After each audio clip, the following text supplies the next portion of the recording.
Mul-T-Lock. I believe it to be an MT5 Plus.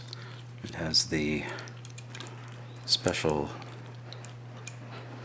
dimple for the active pin, or the MT5 pin. Okay, position in the back.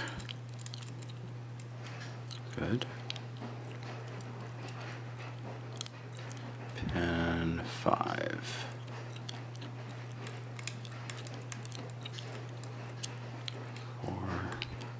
Little movement on 3.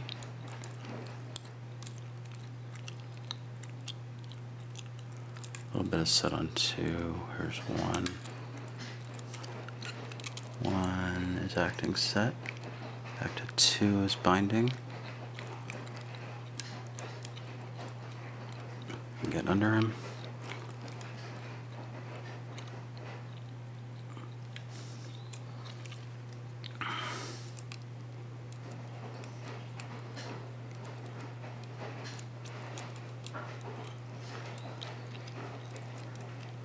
One humpy thing, that's 2 there.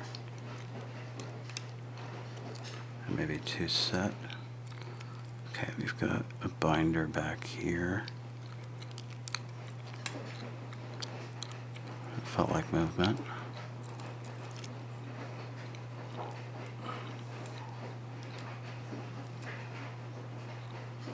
What I'm not sure of is whether that's set on 4.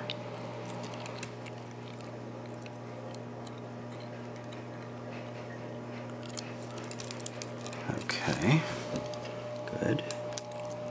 1 is happy. I don't feel like 2 is done.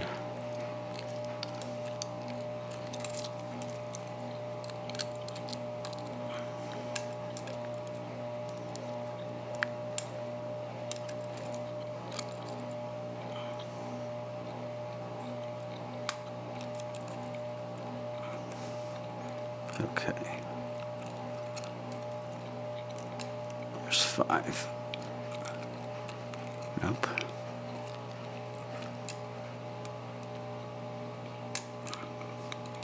Three. Okay, somebody's overset. Okay. So I just let off tension very, very slightly until I heard 1 click. In the possibly vain hope that the pin that might be overset would clear for me. Now, a couple of possibilities here. We are dealing with serrated drivers, which means that we can get a full-on set, including rotation and a floppy key pin, and still not have the pin set, or not have the shear line cleared.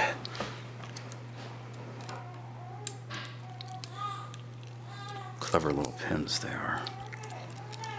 Too clever.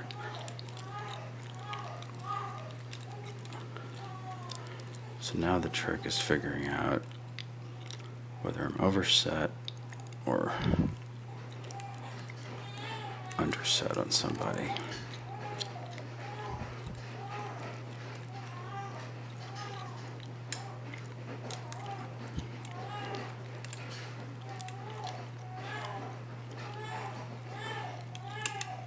There we are. That is Mul-T-Lock false, as I like to call it. It only took 4 minutes, that's not too bad. I'm just gonna hold this here and move my tensor out of the way. Okay, so we have cleared the outer pins, and now our job is to clear the inner pins, which are not serrated, but they are effectively spooled. So the good news is that we don't have to worry about oversetting the outer pins now, because they're well clear of their drivers. So we just have to find the center pins that are binding, like this one, 1, 3, and then coerce our pick into the center of that pin and see if we can set it.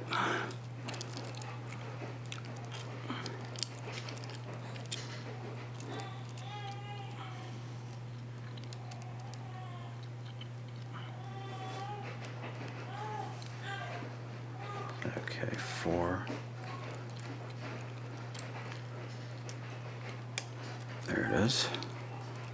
5. It's interesting because you can feel it bind.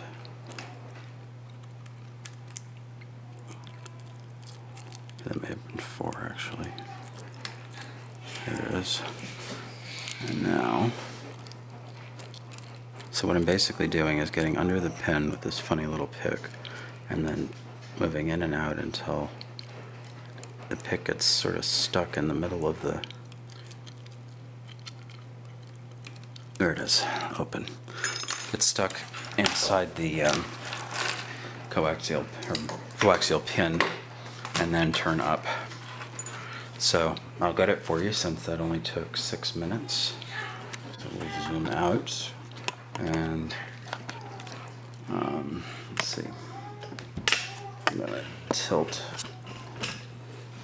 down for you. I've got my wide angle lens, which has a much better field of view, but is much wider, so I can't get some macro for you. But take this out, and I have opened this already, so I destroyed the little brass thing, so I made a new one out of steel, which hopefully I can get back out. Pliers would be good, wouldn't it?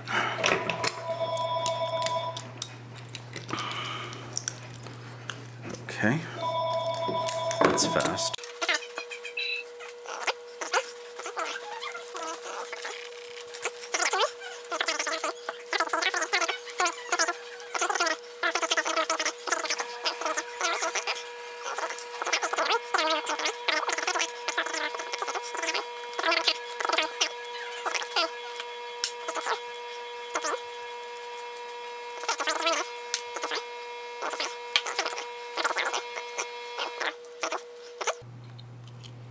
So what I was doing at in the latter part of the picking session is I had this little pick.